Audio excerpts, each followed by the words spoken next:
You're live. Here we go, Mark. We are now live. Ta-da! Mm. Version 1.2, 1.1. Or 1.0.1, something like that. Yeah. This is our second live stream. And if you're listening to this podcast, you may be seeing the live stream. You may be seeing, anyway, we don't. Sometimes, Mark, last week we talked about version 1.0.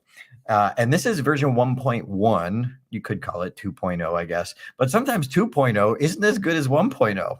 That's true. But congratulations, you're human and it's normal. Yes. But today we're going to be covering, is my presentation good enough? Good question. Is it good enough?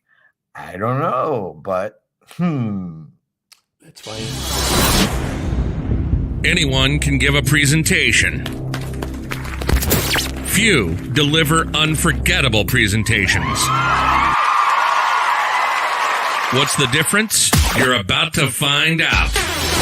Welcome to the Unforgettable Presentations Podcasts with your hosts, world champion speakers and coaches Mark Brown. Your life tells a story, and there's someone out there who needs to hear it.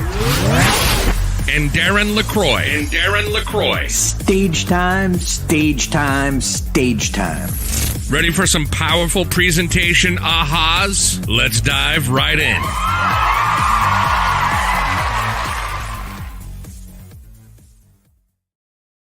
Hey there, Mark Brown. Thanks for joining me. How are you today? So far, so blessed, my friend. Eager to get this podcast going live. Interesting. We've got a few viewers already so far on LinkedIn. We'll see what happens. All right. Well, hey, if you're watching this, please drop a comment in. We'll keep an eye on those as we go. If you're watching the podcast recorded version, we can't answer your questions. We got nothing.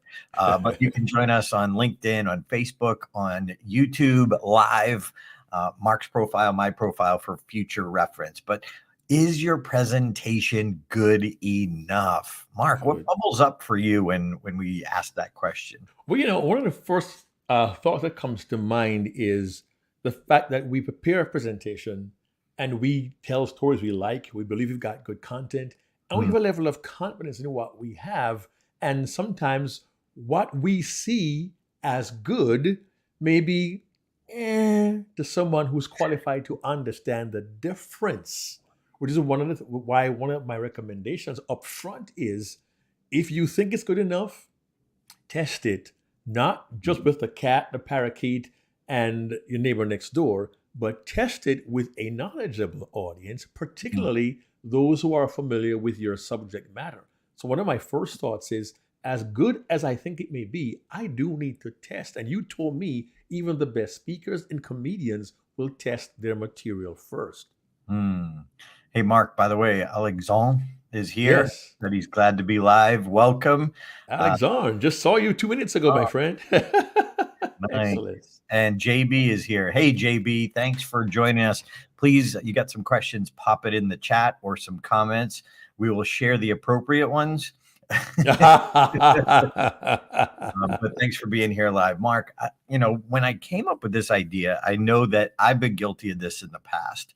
And we've talked about it before. When I came to you with version 1.0 of my contest speech, I thought, this is great. This is my best work ever. Well, it might have been my best work ever. But the problem, I believe, is ego.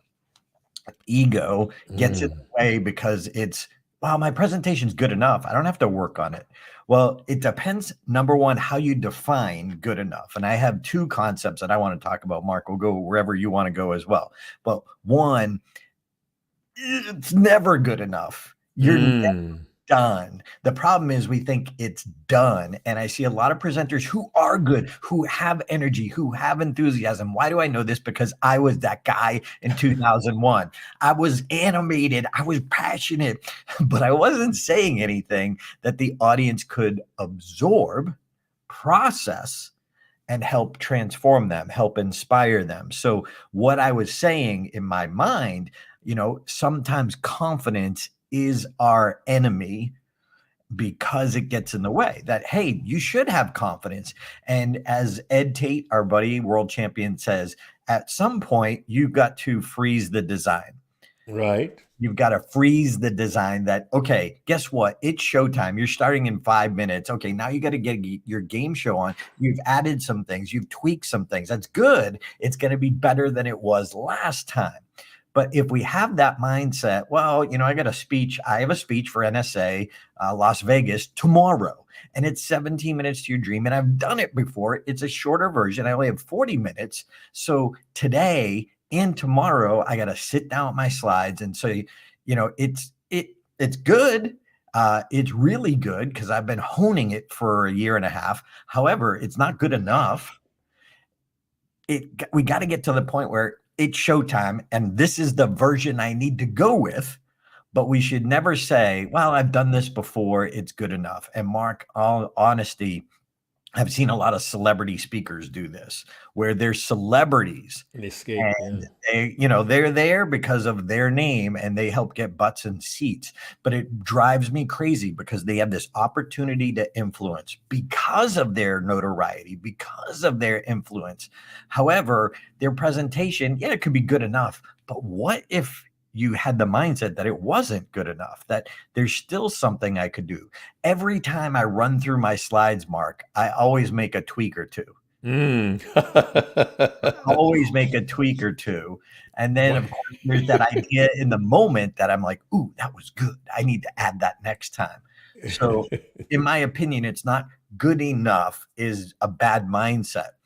Is it good as it can be, as it could be? I know Alexandre, we worked with him on his contest speech. By the way, #2 in the world last year, loved it, and had one of the most amazing, creative, interactive ideas that would have been a game changer. It just wasn't legal.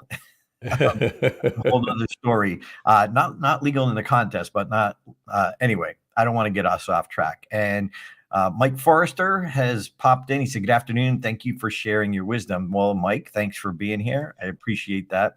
And Alexandre says, sometimes good enough for you may not be good enough for your audience. Ooh. Good point. Good point. I do want to address Alexandre's comment, but I want to go back to one point you made earlier. Excuse me. You said ego can get in the way. And sometimes, and this may happen with groups like Toastmasters and even with the Global Speakers Federation or National Speaker Association or CAPS, whatever national group you belong to, it can happen where your peers respect and value what you do so much that they help to we are here to pump you up. And they do just that. They blow your head up so you realize how good you are. Darren, at one point, I've heard you declare, you're like, I'm the king of my club. They can't teach me anything because they tell you how good you are. And there is value in being elevated. There's value in being encouraged, but there's a fine line to being encouraged and simply having your ego blown up. And sometimes that leads to other consequences. There are people who go to the Toastmasters conference, for example, or they compete and they do not win a trophy, and they're not only disappointed, they're upset, they're angry. How dare these judges not give me the first place trophy? How dare these individuals not realize the value I bring? I'm good. How do you know? Well, all my friends tell me so. Now, I may be stepping on someone's toes, and those who are attending live, please feel free to comment on this or even later. But think about that. Sometimes what we think is good is a result of us being elevated by those who love us.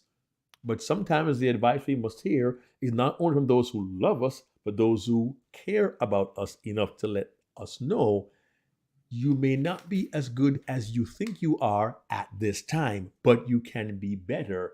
And you're good enough, goes back to what Alexandre just says, what is good enough for you may not be good enough for your audience. So please consider this. Sometimes the ego is not your own doing. It's those who love you, but they do you a disservice by elevating you too high and too quickly. I'll leave that right there. Well, I don't even think it's too high or too quickly because it's how we process what they say. So it should add to our confidence, but it should not lead to overconfidence that how good could it be? So if we go from it's good enough to how good could it be? If I had one of my qualified coaches look at it, if I gave it to one more club, like a Toastmaster club, if I gave it to my NSA conference, those of you who are in NSA, the National Speakers Association, if we can go from good enough to how good could it be, Mark, it's I have a motorcycle driving by. I don't know if it could be You're heard. good. No, you're fine. You're good right now. Go for it, man. You're good. We're not hearing that. Go ahead. But if we can go from how good could it be, and if you remember, Mark, we talk about this, which I think I picked up from you. Right now, in front of me, next to my camera, I said, like it's the last time, which I learned from you that, if you could deliver it like it's the last time, every time you and I every time you and I are in front of an audience, whether it's Zoom, Teams, live, every time we're in front of an audience, someone in your audience is hurting. Someone your message. And Mark, as you say, you have a story to tell and someone needs to hear it.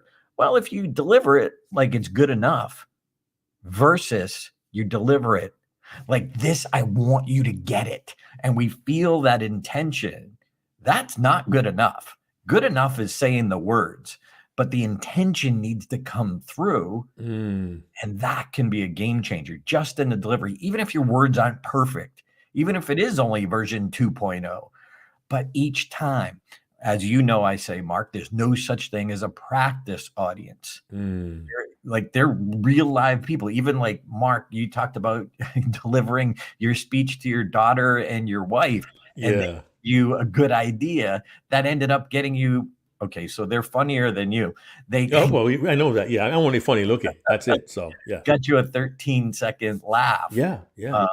So I think if we, like you said to me, put your audience, put your nephew, in my situation, in the fourth row and deliver it like it's your last time. And I ask you, as you're listening to us or watching us, if you knew it was the last conversation with one of your kids, would it be different? If you knew it was the last conversation with one of your parents, would it be different? I think if you think about that, it would be. There'd be a little more intensity to it. And that's what we're saying too, that someone in the audience needs to hear, they need to hear your best. So good enough. Look, this is, again, the Unforgettable Presentations podcast. This is not the Better Than Average Presentation podcast. Because of that, like, we're asking you to commit. We're asking you a couple episodes before we talked about the critical decision. We're asking you to decide to be all in, because good enough. Yeah, it might be good enough. Yeah, but are you going to sell more books? Are you going to get more bookings?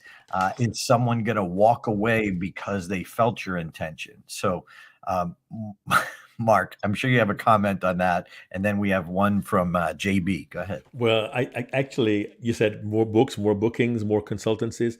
And I view those from a business standpoint, we view it as booking more business. But if we also view it as opportunities to change more lives, it may sound kind of cheesy. But when you present to an audience, if all you do is give us facts and stats, just send me a PowerPoint deck and I can read that. Right? If all I can do is read the deck and get data, what do I need you for? Okay. You come with your experience, your personality, you come with your knowledge and your wisdom, you come with your mistakes, you bring everything you have to a presentation. And if you give that with the best of your ability, then it's not just about a booking and getting more cash in your bank account or a bank transfer. It's look at the people I can help transform, build their business, and build a reputation of somebody who literally gives value to every audience. That's a win all around. Now, I do want to address JB's comment about good enough, meaning minimum standards versus exceeding standards versus entry point for getting it written versus question mark. And I have to tread carefully here because good enough doesn't always mean I'm doing it to a minimum standard. I was at great risk having a good enough mentality because I was delivering a presentation to youth audiences that I was giving at my highest level of activity over 150 times a year for over a decade. I did some really rough mathematics, and I estimate I have spoken to over 1 million young people alone, ages 12 to 18, across North America and the Middle East with a particular presentation. I was giving it 3 times a day, 4 days a week for 6, 8, 10 weeks in a row. And somebody once asked me one time, how do you not get tired of it? So I wasn't giving minimum standards, but it was good enough. Why? It was working every day. I was getting, between 500 and 1,000 kids in a room at one time. It was delivering. Kids were being moved. Schools were being transformed. School cultures were changing. It was definitely good, but I ran the risk of doing it over and over and over again to the point where I just go do it. The words flow out of me very easily. What helped me to avoid the good enough mindset was this thought. And please consider this. Every time I gave the presentation, the same one, 3 times in the same day, 4 days in a row on the road, every time I gave a presentation, I realized I would never get that audience in that room, under that circumstance, on that day, with this particular message ever again. Every audience was new. Every audience needed it. And I tried to make the next one better. Matter of fact, 1 month ago in December, recording in January of 2023 right now, in December 22, I went to a school in California and I was going to do 2 of the assemblies back to back for 2 separate groups. Prepared, planned, prayed, ready to go, rehearsed, good to go. And the first program went really well. But within my own heart and spirit, I think I missed something. I haven't done this for a while. It was good. It was even good enough, but it wasn't my best. And I can guarantee you, or I can guarantee you, the second program, same program, second half of the school, I can guarantee you the second was better because I assessed my first presentation on that day as good as it was. And for me, there is no minimum standard. It was a matter of me really wanting to make it even better for that second audience. As far as exceeding standards is concerned, JB, I'm not sure what you mean by that. But my goal is, how can I make it better the next time I do it? That's the idea. How can I make it better? How can I do it? Darren, you always ask, how can I say it better in fewer words? How can I improve on what I already have? And what can I learn, even from a program I gave a half an hour ago? What can I learn and tweak for the next group coming in the door in 45 minutes? I believe if I maintain that mindset, I'm continually striving to be better. Because for me, perfection is a dream, but improvement is a reality. Ooh, I like that. Oh, eloquent, Mark. Wow. I like that. Your turn this week. I just made that up, my friend. It's beautiful. And just one more thing on this comment. So, JB, thank you for following us and watching this on LinkedIn. We appreciate this. We appreciate that. Thank you. It's kind of new to us. So, but we love the interaction. So a couple things. One is we're saying, let's just say you got a last minute presentation tomorrow. You're filling in for somebody. Well, you only have 24 hours or so to work on it. But if you choose to say, well, I've done this presentation before and it's good enough, that's what we're trying to caution, that good enough mindset. And then you're like, I've done it before, I can do it again. But if you're not taking the time to, and you go watch Netflix, for a couple hours. Now, it's one thing if, somebody puts you on the spot and you're at a convention or a conference and they know you're a speaker and someone didn't show up. Well, you don't have time to prepare. It's okay, let's go. But if you got 24 hours, you obviously have life to live. You have family, you have responsibilities. But if you have that time, what we're saying is, what could you do to make it a little better? And deliver it with that mindset like it's your last time. That's what we're saying. So if you have time to prepare, go through your slides again, walk through it. I'm so amazed. Ed Tate is probably one of the best I know at this. He'll literally go through the whole presentation the night before at the hotel if he's doing a keynote somewhere, and he does even more than I do. But what we're trying to do is just caution you that just because you've given the presentation before, and if you do this for a living, we highly recommend. Like we had Michelle Villanobis on one of our podcasts. Yeah. $1 million speaker. And she came to us. She was open to the idea of coaching, and we changed her stories. Literally, they were great. They were good enough. However, she had the mindset, hey, you know what? Let me take a look at those quote unquote signature stories. So if you have a signature story and you're a professional speaker and you've been delivering it for years, I encourage you. I nudge you. I challenge you to have a qualified coach, whoever that is, even one of your speaker buddies, listen to it and give it feedback on how to make it better. Because we've never had anyone, Mark, we have a coaching camp, Get Coached to Speak coming up in a couple of weeks. We've never had anyone come to us and say, boom, you're done. We've never had anyone say it's good enough. And we've had, like Michelle, we've had people from around the world that we've coached on our podcast or in our boot camps. And never have we had one that was good enough. Now, could it work if they delivered that as is? Absolutely. But let's let go of that mindset. And like Alexandre, if you haven't seen his speech, it's on YouTube, #2 last year, freaking brilliant. Alexandre, last name Matt, Matte. Look him up for the World Championship speech. Amazing. Loved it.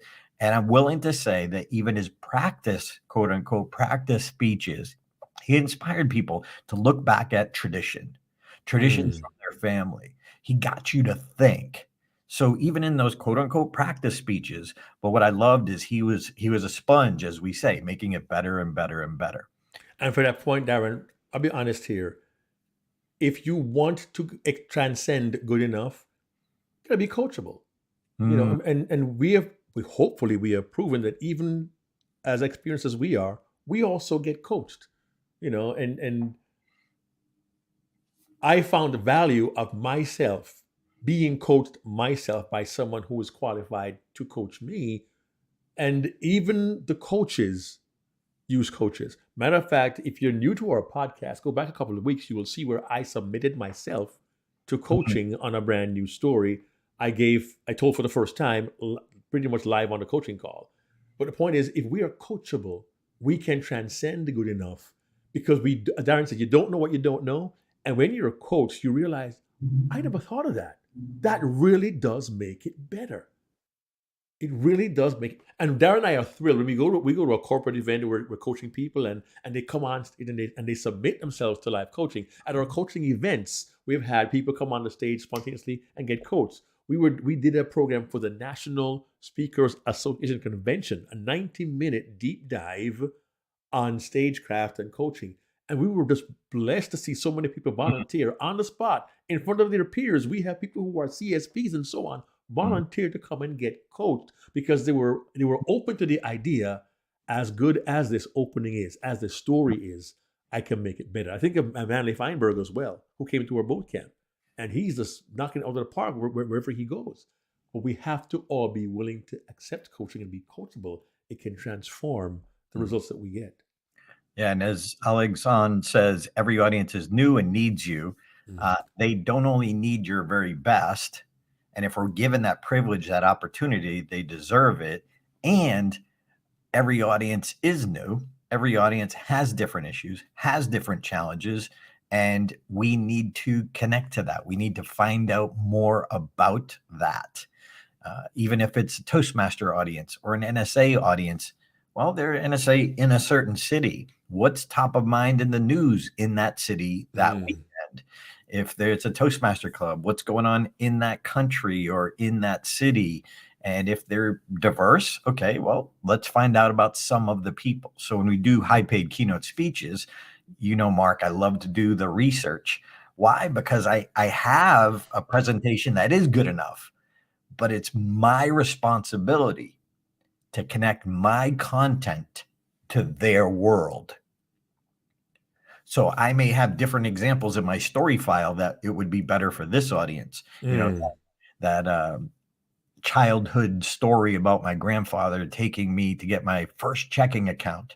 Well, if I'm speaking to a banking organization or association, they see that all the time. They see, young kids come in or something, but that would be more relatable to back up one of my key points. But now it makes a better bridge. So we've got to, if you have the mindset, which, look, I've been guilty of it myself before, but that's why we're doing this, because Mark and I have made the mistakes, and we don't want you to make the mistakes. That if you think it's good enough, it is good enough. But good enough isn't going to bring you more business, isn't going to bring you more bookings, isn't going to bring you more followers. It just isn't. So we've got to have that constant sponge attitude. Be a sponge, Mark. And that comes down to proper planning and preparation. The preparation piece, well, look, I have rehearsed it several times. I know it cold. I can do that. But don't miss what Darren said. Preparation may mean customizing for the audience you're going to face on that particular day. And we often talk to our clients about building a story folder because, as Darren just said, sometimes particular stories are more appropriate for particular audiences. I may have a program for high school students that works really, really well for student leaders. But if I get called upon to speak at a sports banquet, I am more likely to bring out my sports stories. And Darren knows a few of my sports stories from when I was in high school. So even though I'm generations older, I can share common experiences through my sports stories that directly relate to their experience as student athletes as well. So you choose the appropriate material as part of the preparation. Look, I have told this story in the past on previous podcasts of being asked to speak in a Middle Eastern country back in the early 2000s. I was one of two keynote speakers. An opening and closing keynote were both from North America. And I remember when the event was over, having dinner with one of the conference organizers, and he was being very candid with me. He says, listen, you both, private conversation, you both did a good job, but I'm going to be honest, Mark, I liked yours better, and I'll tell you why. He said it was clear to me the other speaker who came had his material down pat. He knew what his topic was, and he delivered the material. But it came across as good as it was as a canned speech.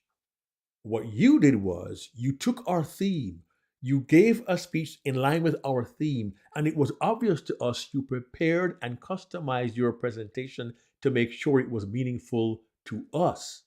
So while the other speaker was certainly good, he was very good, they were good, certainly good enough, but the conference organizer was able to acknowledge the difference between proper planning and preparation and customization to meet that audience's specific needs. So the truth is, my presentation may be good enough on its face, but to go the extra mile, and Darren, you interview people, you talk with them, you have conversations. What that does is it elevates your presentation and content from being good and good enough to being unforgettable.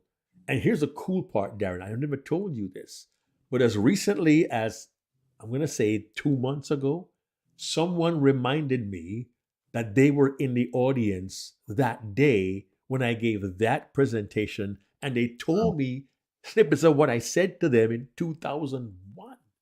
Like, what? Because that was realizing as good. Again, I don't say this to blow my own horn. Please do not misunderstand, friends. Please do not. I'm telling you that I'm getting reminded of the result of the work I put in to go from good enough to truly trying to be unforgettable for their benefit. And if they remember what you say and the point you make, that's the goal. It's because you have served them, your audience, well. Food for thought. Nice. So what we're trying to do is remind you, and we all need reminders. Sometimes as professional speakers, we remind people of our subject or highlights from our subject that they know, but we're professional reminders. Well, we're reminders reminding the reminders that we can't have that good enough mindset. We've got to think, how good could it be? I did this. If I got a coach, if I customized it, if. So if we have that mindset, it will be better just because you're asking better questions. Is it good enough? Yeah, meh. And it could be great. And by the way, there's different levels of good enough. There are world-class speakers that are good enough, but we're trying to even challenge the world-class speakers. How good could it be if you got a coach, if you got a new coach? So, when I work with Mark, but when I'm working on new content, I'll run it by Mark. I'll run it by Maureen Zapala. I'll run it by Mike Davis. Why? Because they each see things a little differently, but all of them make it better than had I just had the good enough attitude. Mark Brown? Darren, real quickly, you talked about going to different coaches, and I mentioned customizing earlier. Earlier in our discussion, Alexandra posted, sometimes good enough for you may not be good enough for your audience. And we kind of touched on it briefly, but as I began to look at it again and read it again, I thought to myself, it may not be good enough for your audience. So how will we know if it's good enough for our audience? Unless we find a way to know our audience. And what may be good enough for your audience, could it be better for our audience if we put the time in to find out where they are, where they are as an organization, what's their circumstances, what are they dealing with, what are their emotions right now? Is there a loss? Is there a gain? Is there a company sale? What's going on with the organization? Because very often we tend, I'm being really honest here, we tend to be thankful for the opportunity to give this speech on this topic.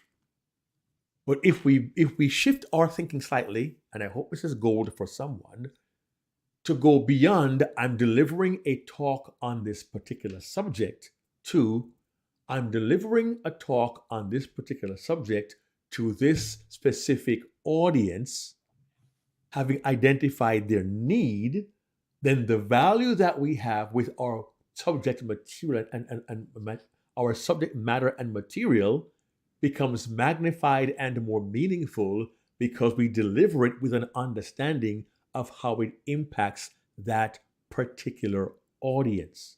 I'll try and simplify that. Let's go beyond let's go beyond delivering a topic to delivering value to the audience.